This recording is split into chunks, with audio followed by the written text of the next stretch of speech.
The Arizona Sunshine welcomed the Disc Golf Pro Tour back from its winter slumber at the Memorial Championship last week in Arizona. Paul McBeth and Simon Lizotte came to play. Thanks for joining us. I'm Steve Hill of Ultiworld Disc Golf, here for Jomez Productions. We're going to walk you through all the highlights from the Memorial Championship. Picking up with action in the final round at Fountain Hills, we have Nate Sexton on the lead card, joined by Wysocki, who is 3 strokes back, 2016 Pro Tour points champion there.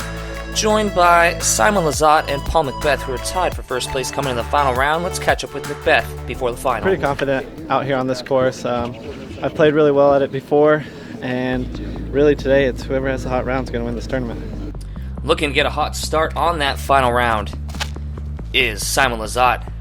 First hole, 390 feet with the water carry. Doesn't carry quite enough. He's going to get the red flag, starting with a bogey 4.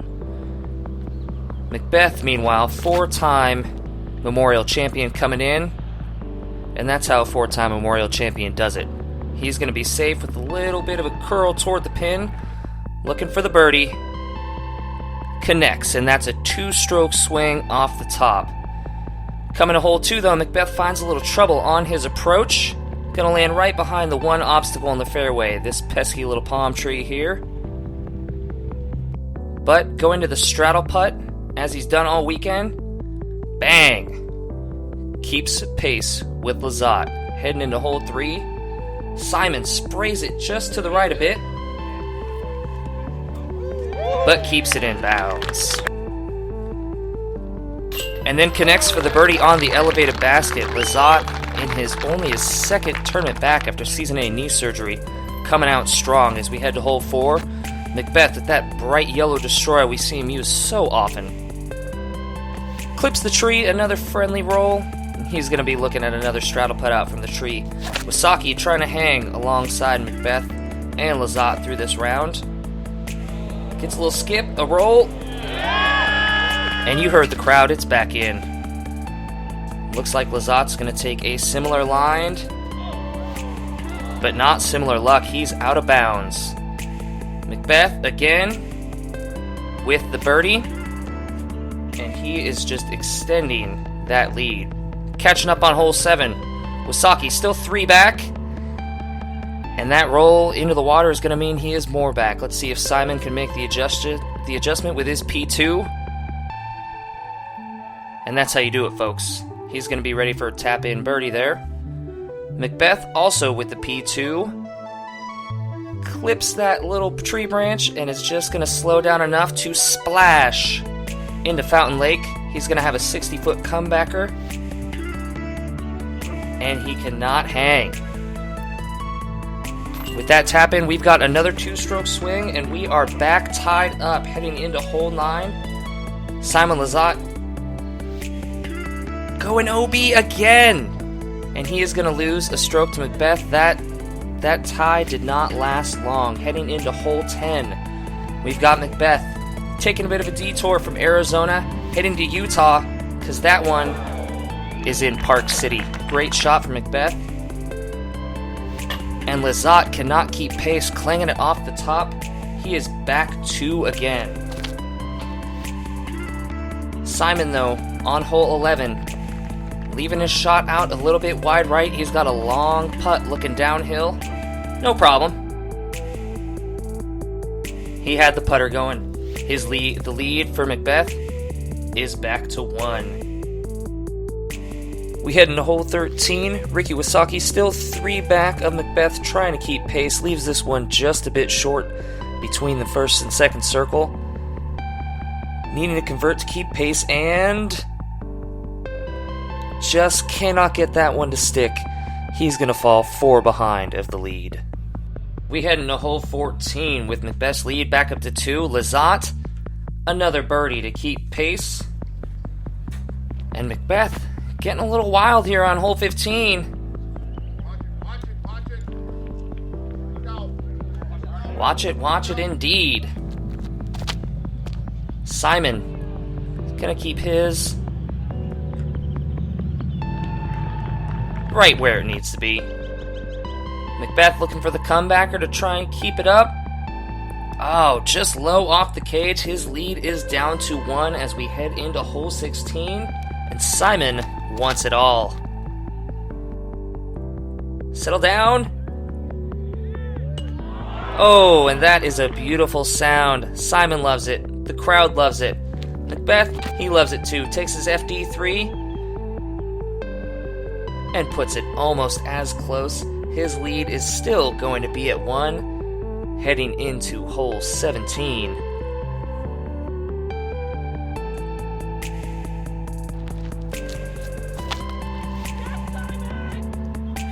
Go Simon indeed, but he leaves that one just a bit far right of the pin, and he's looking at about 60 feet to try and convert for birdie there. McBeth gonna leave the door open though. Hangs this one out just a little too far to the left. We've got ourselves a ball game still here. Simon needing this to put the pressure on McBeth for hole 18, and air ball.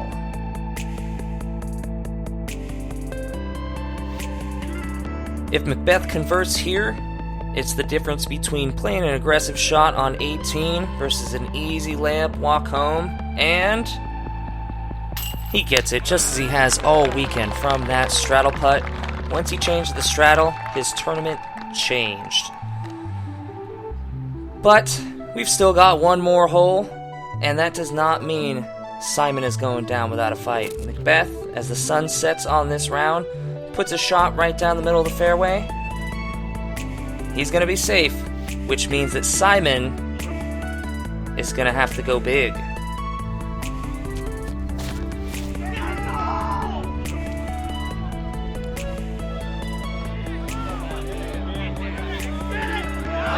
So close with the PD2. He's going to end up in second place, and Terry Miller catches up with the winner post-round. Sitting at 40 under par.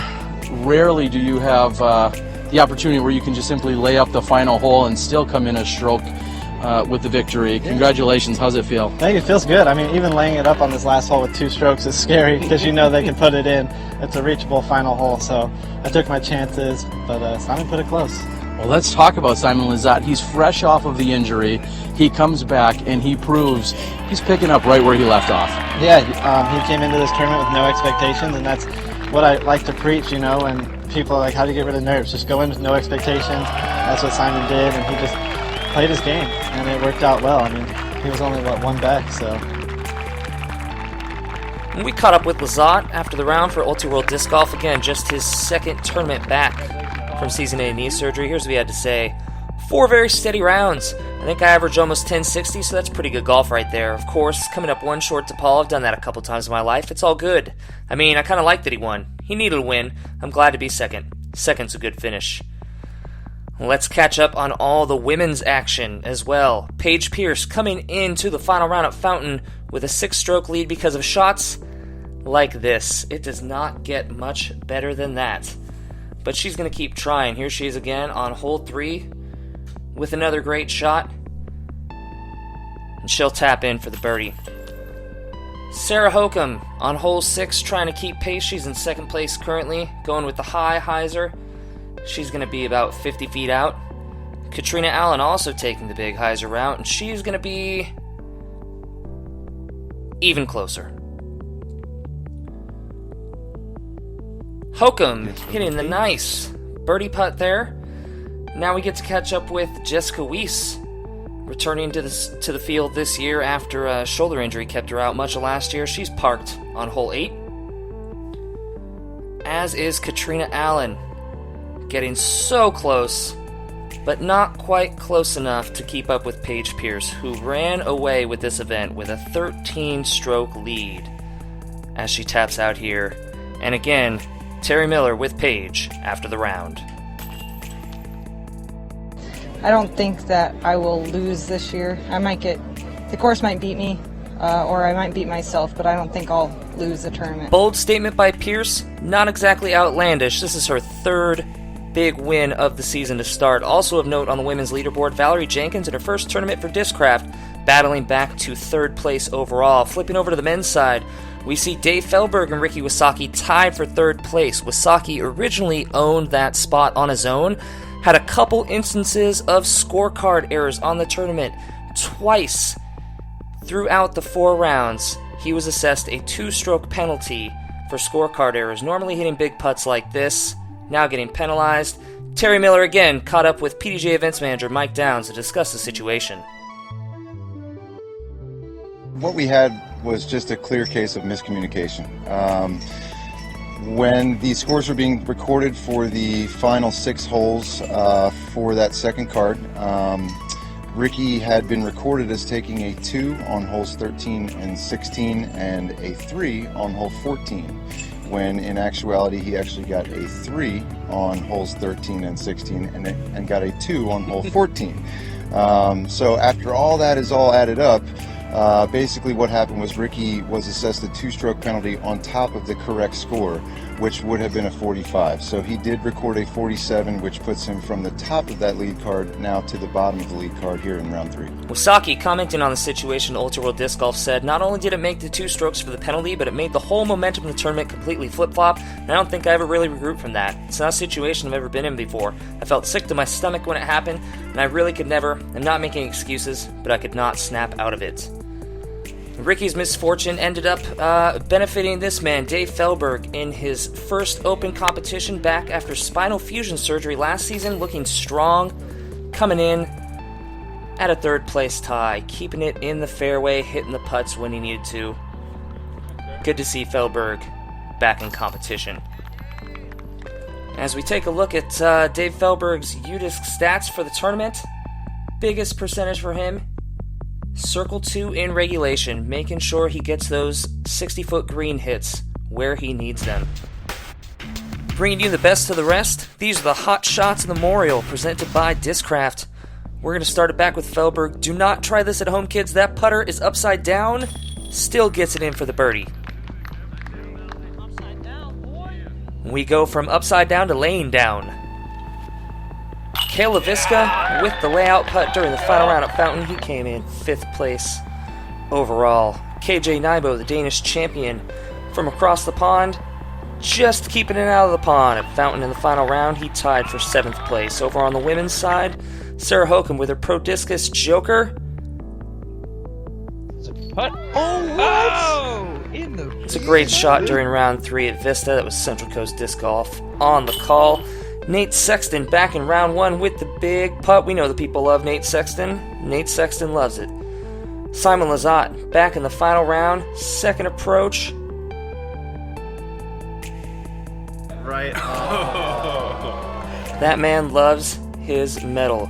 Here we're back during round 2 at Fiesta Lakes. Will Shoestrick with a D3. The skip saves it. Everyone loves a skip shot and converts for the clean birdie. Speaking of medal, you know this man for the Albatross. Philo Brathwaite just cannot get it to stick. Gorgeous shot at Fiesta Lakes.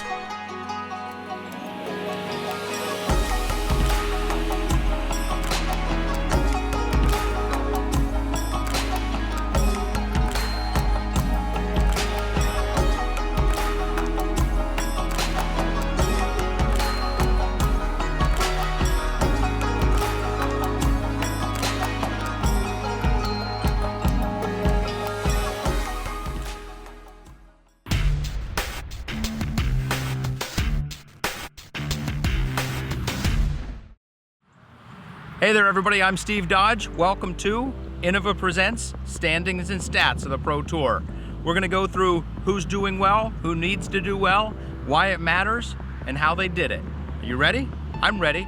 On the ladies' side, the top 3 make the semifinals in the Tour Championship. The top 9 make the quarterfinals. The top 15 make the cut and get to play in the Tour Championship. These points matter. On the ladies' side, you've got Paige Pierce, you've got Sarah Hokum, you got Valerie Jenkins. They've put themselves in position to be in the top 3. Let's see how they do over the rest of the season. 4th through 6th right now, Katrina Allen, Jessica Weiss, and Evelina Salonen. My guess is she's not going to be competing in many of these events, so look for Lisa Fakis to be in really good position to move up to that 6th spot.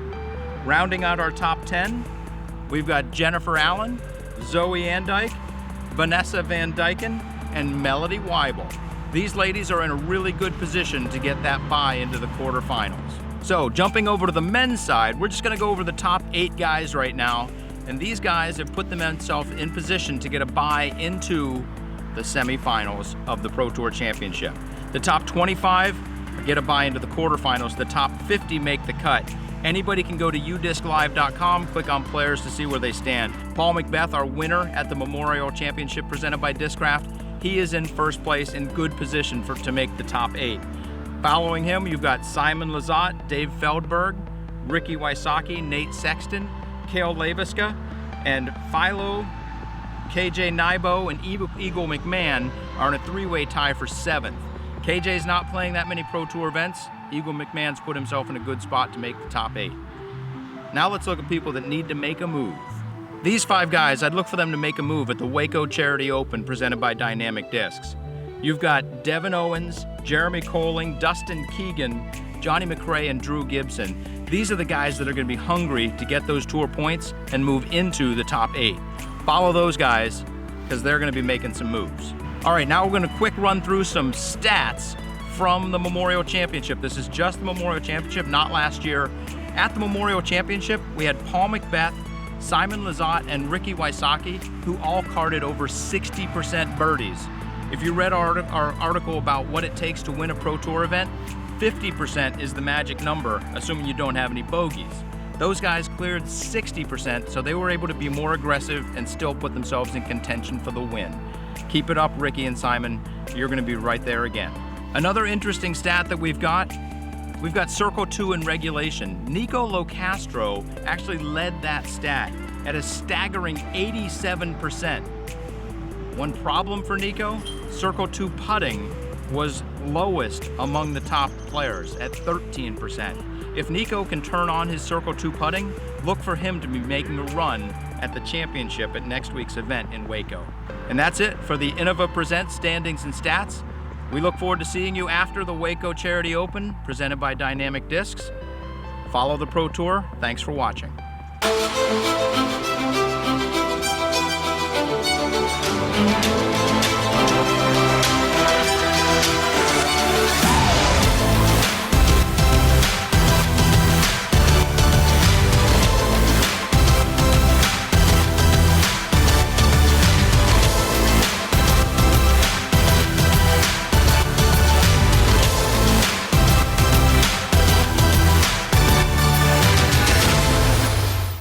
We're back with the Prodigy Disc Hot Round, actually bringing you 3 hot rounds, all from the first day of the event out at Fountain Hills.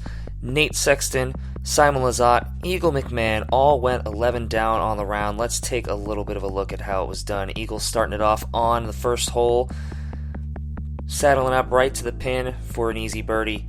Nate Sexton, speaking of easy birdies, just keeps that win on the left side on hole 2. He actually went bogey-free throughout round 1.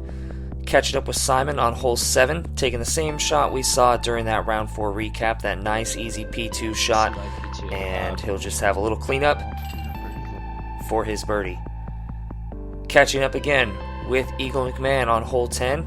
He's going to leave that one just a bit short, but no problem. And a little bounce off the rim for good measure for his birdie. Hole 11, Nate Sexton. We like to call that a park job. He's just going to get a little lean in there and get another birdie.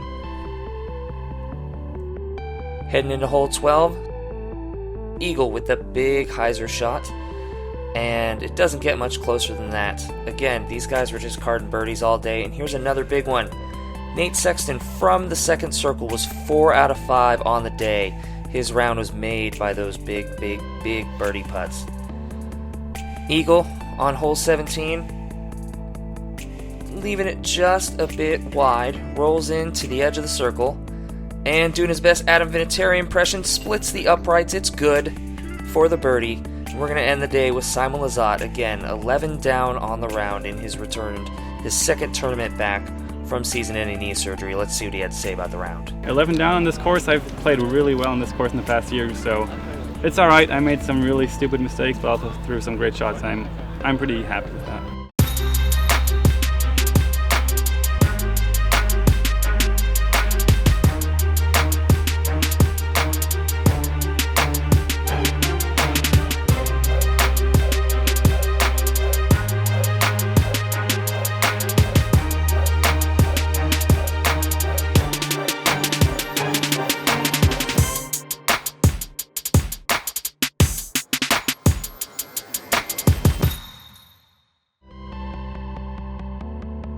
And that's going to do it for the Memorial Championship. Be sure to tune in this Thursday, March 16th at 4:30 p.m. Eastern as the Disc Golf Pro Tour moves to Texas for the Waco Annual Charity Open. It's going to be broadcast live on Smashbox TV. Until then, be sure to keep it in bounds. We'll see you next time. And that's a wrap for the Memorial Championship. Congrats to our male champion, Paul, our female champion, Paige. We'll see you at the Waco.